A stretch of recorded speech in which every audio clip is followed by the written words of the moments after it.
Mê Tây Du Ký xin kính chào quý vị và các bạn. Tây Du Ký phiên bản 1986 là một trong những tác phẩm phim ảnh kinh điển nhất của điện ảnh Trung Quốc. Đây cũng là bộ phim được chiếu nhiều ở Trung Quốc và Việt Nam. Tây Du Ký là một trong 4 bộ phim kinh điển trong lịch sử điện ảnh Trung Quốc. Tuy nhiên, bộ phim không phải được ưu ái như nhiều người nghĩ khi mới khởi quay.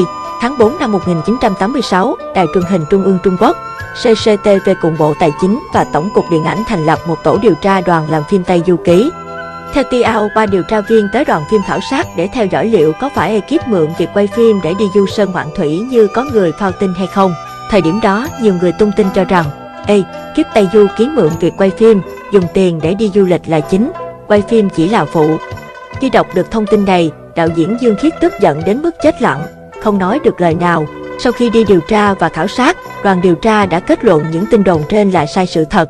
Đoàn phim Tây Du Ký không những đi khắp Trung Quốc, chọn bối cảnh quay phù hợp và đẹp nhất để đưa vào phim mà còn gặp vô số khó khăn. Do di chuyển giữa nhiều tỉnh, thành phố, đoàn phim không có thời gian và kinh phí xây dựng studio tạm thời ở phim trường. Tuy chi phí đi lại tốn kém nhưng bù lại tiết kiệm được chi phí xây dựng studio. Chính vì thế, trước khi thành lập tổ phim, Dương Khiết cùng Vương Sùng Thu, quay phim chính, Lý Thành Nho, thư ký trường quay cùng nhiều nhân viên đoàn phim như tổ mỹ thuật, ánh sáng, biên kịch, tất cả gồm 6 người đi khắp Trung Quốc để khảo sát bối cảnh quay phim. Ekip thành lập đoàn quay đi khảo sát, tìm địa điểm quay Tây Du Ký. Sau khi thành lập đoàn phim, ekip đi tìm địa điểm quay rất nhiều lần. Cuối cùng tổng số tỉnh thành đã quay trong cả nước là 24 tỉnh, trong đó có 21 địa điểm quay. Điều này có thể coi Tây Du Ký là đoàn phim đầu tiên đi khắp Trung Quốc để quay ngoại cảnh.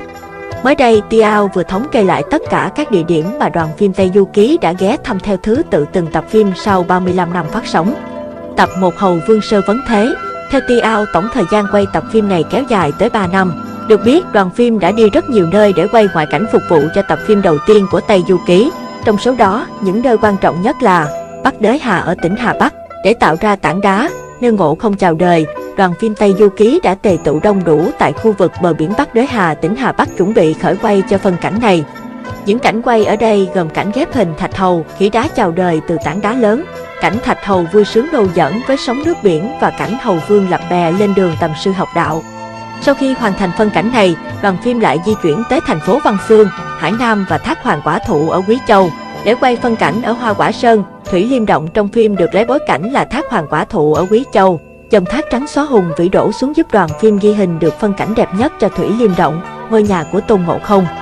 Những địa điểm khác được chọn để quay các cảnh cuộc sống của bầy khỉ bao gồm đảo Đông Sơn ở Phúc Kiến, vườn Bách Thảo Lư Sơn ở Giang Tây, Trường Gia Giới ở Hồ Nam, vườn Dừa Văn Xương ở Hải Nam, Hoàng Quả Thụ ở Quý Châu, Thất Vương Phần và chùa Giới Đài ở Bắc Kinh. Ở phân cảnh Thạch Hầu Vương được quay ở Tuyền Châu, Phúc Kiến. Cảnh quay Tào Nguyệt Tam Tinh Động trong phim được quay ở núi Thanh Thành, Tứ Xuyên. Tập 2 Quan Phong Bật Mã Ôn. Thời gian quay tập 2 kéo dài hơn 2 năm, đoàn phim đi qua vô số địa điểm nổi tiếng. Ngoài Hoa Quả Sơn và Thủy Liêm Động, địa điểm liên quan đến tập phim này chủ yếu là đồng cỏ Du Mục Thiên Hà nằm ở Tích Lâm Hậu Đặc, Nội Mông. Đây cũng là nơi đoàn phim tìm thấy và mua ngựa Bạch Long. Ngoài quay ngoại cảnh, các phân cảnh ở Thiên Cung chủ yếu được quay trong studio của CCTV, Long Cung được quay trong khán phòng của Học viện Nghệ thuật Giải phóng quân. Tập 3 Đại Thánh Náo Thiên Cung, cảnh Tôn Ngộ Không đại chiến Hao Thiên Khuyển, một con chó mực của Nhị Lang Thần Dương Tiễn được quay một phần ở Thập Độ Bắc Kinh và một phần được quay ở vườn Bách Thảo Lư Sơn, Giang Tây. Đặc biệt, hai chú chó mực ở hai phân cảnh này là hai chú chó hoàn toàn khác nhau. Tập 4 Khốn Tù Ngũ Hành Sơn. Theo TAO, đoàn phim tới rất nhiều địa điểm để quay phim trong tập 4. Dưới đây, TAO chỉ thống kê được 7 đến 8 địa điểm.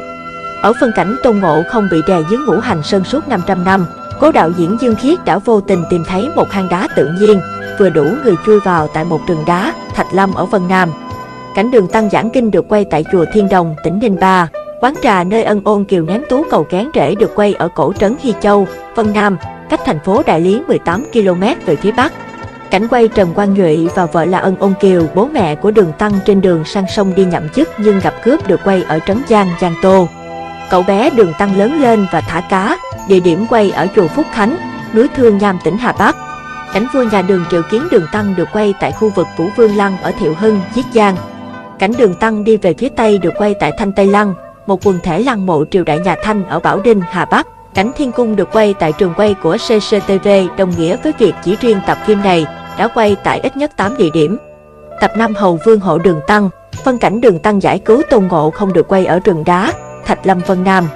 Giữa đường thầy trò Đường Tăng gặp cướp, thành công thu phục Tiểu Bạch Long được quay tại Vũ Di Sơn ở Phúc Kiến, khu thắng cảnh Đại Hồng Bào, Phúc Kiến.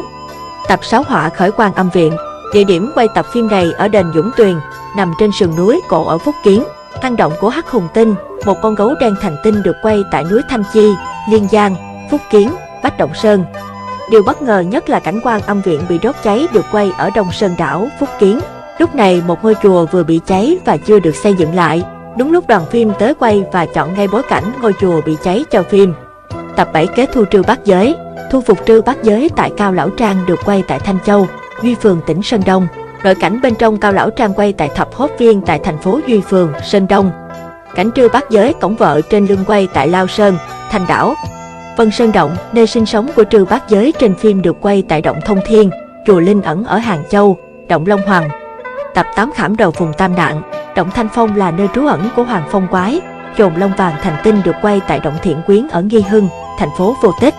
Ngoại cảnh Lưu Sa Hà, con sông lớn nổi tiếng trong phim được quay ở Hoa Giang, Quý Châu.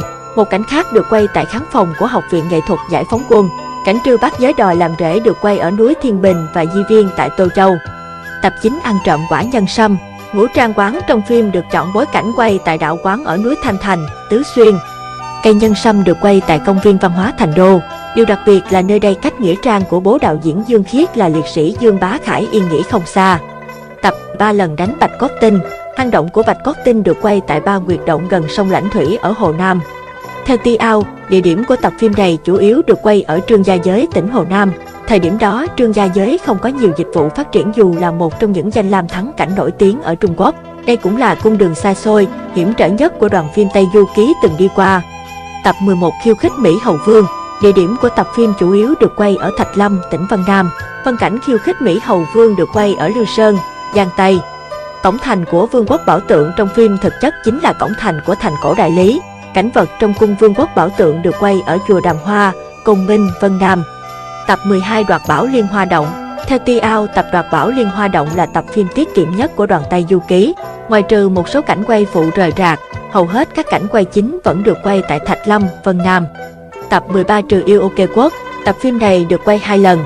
Lần đầu là quay thử và lần 2 là quay lại một số cảnh chưa đạt ở lần 1. Các diễn viên của Ok Quốc đều được thay thế. Tôn Ngộ Không và Trư Bát Giới trong tập này cũng thay đổi cách trang điểm. Địa điểm 9 lần quay thử của cung điện của Ok Quốc là ở cầu Ngũ Đình, Dương Châu.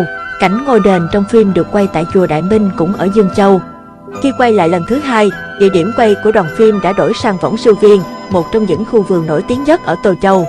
Tập 14 Đại Chiến Hồng Hài Nhi. Địa điểm chính của tập phim này chủ yếu ở khu rừng nguyên sinh ở núi Trường Bạch. Cảnh Tôn Ngộ Không xích bị tam muội chân hỏa của Hồng Hài Nhi thiêu chết được quay ở ngay dưới chân núi. Hỏa Vân Động của Hồng Hài Nhi thực chất là một hòn non bộ ở công viên Triều Dương. Tập 15 Đấu Pháp Hàng Tam Quái.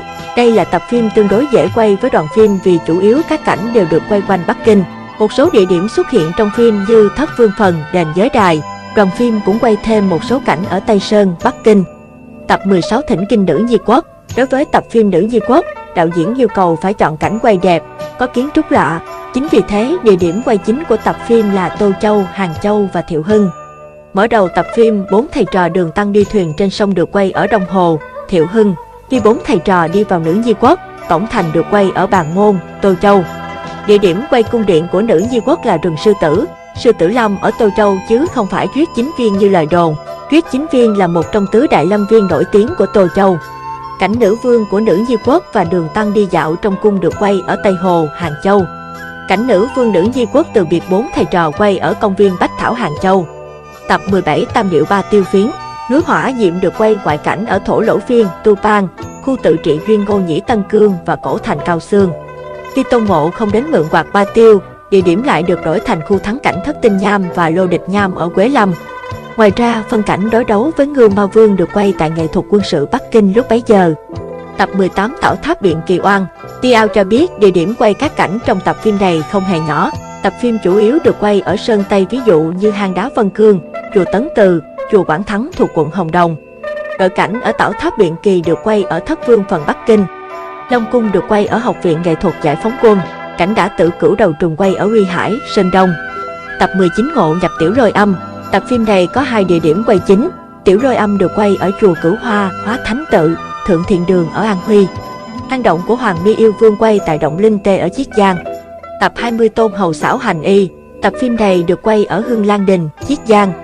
Tập 21 Thác Trụy Bàn Tơ Động. Tập phim này khá nổi tiếng khi có cảnh quay ở động Bàn Tơ của Yêu Tinh Nhện. Bàn Tơ Động trong phim quay ở Cửu Trại Câu. Cửu Trại Câu là khu thắng cảnh nổi tiếng được mệnh danh là thiên đường hạ giới. Hoàng Hoa Quán được quay ở đền Nhị Vương, khu thắng cảnh nổi tiếng ở Thành Đô, Tứ Xuyên. Tập 22 Tứ Thám Vô Để Động. Đội cảnh của Vô Để Động trong tập phim này được quay tại Học viện Hí kịch Yên Đài ở Sơn Đông. Ngoại cảnh quay ở Thất Vương Phần và Thanh Tây Lăng. Tập 23 Truyền thuyết Ngọc Hoa Châu. Tập phim này được quay chính tại chùa Phật Sơn, Quảng Đông rất nổi tiếng. Cung điện Ngọc Hoa Châu được quay ở chùa Nhi Vương.